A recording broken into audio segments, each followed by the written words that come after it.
Last week on Safety Net, which is our internet privacy video series, we covered a story about Evernote, and Evernote had decided to update its privacy policy, allowing employees to go through your notes in order to feed those notes supposedly into some algorithm where they were going to use them to develop a new type of machine learning technology that they would use to do things like give you context menus and figure out what exactly you're trying to do in a specific note and kind of help you do that task more efficiently by giving you like special menus or special context and stuff like that. But of course, the internet rampaged about this and went absolutely crazy, and credit to you guys because now Evernote's CEO has come out and said that they are going to go back on that privacy policy and revert to the previous one. So we did it, Reddit. Congratulations. Everyone worked really hard. I mean, the news organizations got out there and promoted this. The users got really aggressive about it, sometimes maybe a little too aggressive, but we got it done, guys. We did it. And this is the kind of grassroots kind of activism that we need to see more in politics as well. This is absolutely amazing. This is proving that we can, in fact, vote with our wallets, and we should. We're threatening in mass to leave Evernote if they don't change this privacy policy. So what do? They changed it, of course, because they're a business. We are the ones that are giving them money. Without us, they are nothing. So absolutely good job getting outraged about this on the internet, guys, and it's really... I have to actually commend Evernote because some companies, even though they are too... some companies maybe are too stupid to realize that the customers are their main source of income, and so they would just kind of be like, well, fuck the customers then, and we're just going to keep doing what we want to do. And then everyone is really sad because, you lose a good service that you actually really like to use. I mentioned during the video that I actually really do love Evernote, and I would have been really sad to see it go. So this is great news for me as well, personally. So let me read you a little bit from a blog post written by Chris O'Neill, the CEO of Evernote, on Evernote's own blog. So in addition to going back on the privacy policy, they are also going to implement 3 changes to their business model, and they are hoping to exceed your expectations in the future regarding privacy. So here's what they're going to do. Number 1, quote, "First, I've reviewed our internal controls and processes with technical security and legal teams. While I'm confident that our existing controls provide a level of security comparable with other cloud providers, it has become clear to me that parity is not enough. Our goal should be to lead the thinking in this area as new technologies continually challenge society's understanding and expectations of what privacy is and should be. As a first step, we have heightened our already strict controls on employee access levels across the company, and, starting today, I will be managing this process personally. In addition, we are reviewing options to give users more control over the security of their own notes."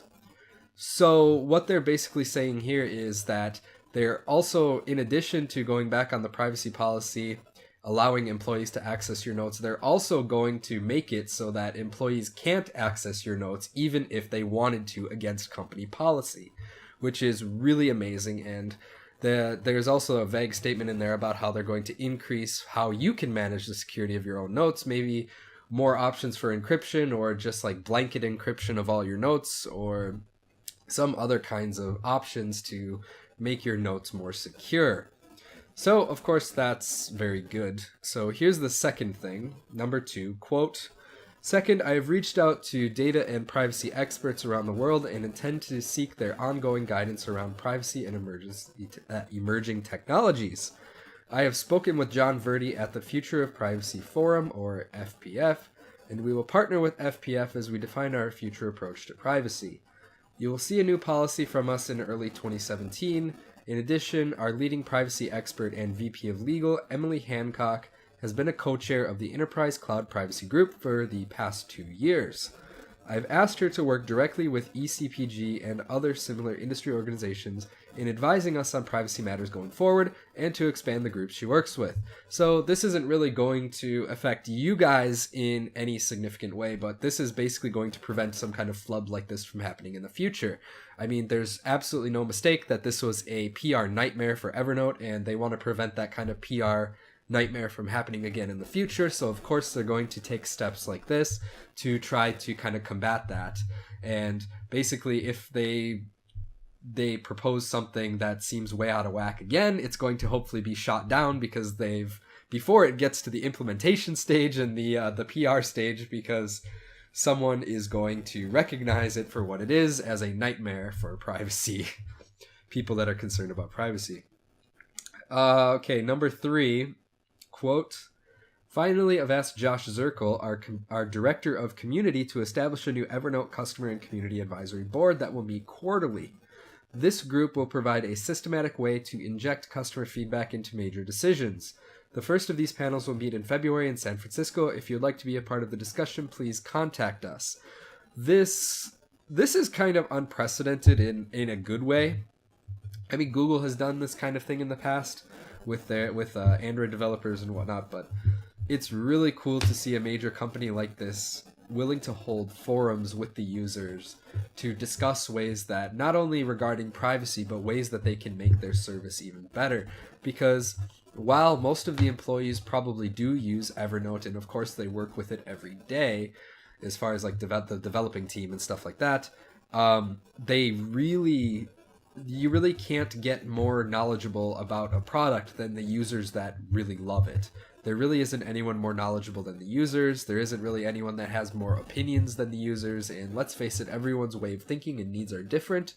And of course, you can't hit the entire market just with your small staff in your company. So it's really good to get some outside opinions and some features that maybe a lot of the country is actually wanting, but there's no way for them to know that at this time. So yeah, I mean, I was kind of panicking last week, and I was considering all of my options for leaving the platform, like Google Keep and whatnot, and it's really good to see that they've taken these steps. I personally feel a lot more secure now, to the point where I am not panicking at all anymore, and I'm going to go ahead and keep using Evernote. But not only am I going to keep using Evernote, but I'm really, really actually excited about the future of the platform now, given these 3 changes that they've given us in addition to reverting the privacy policy.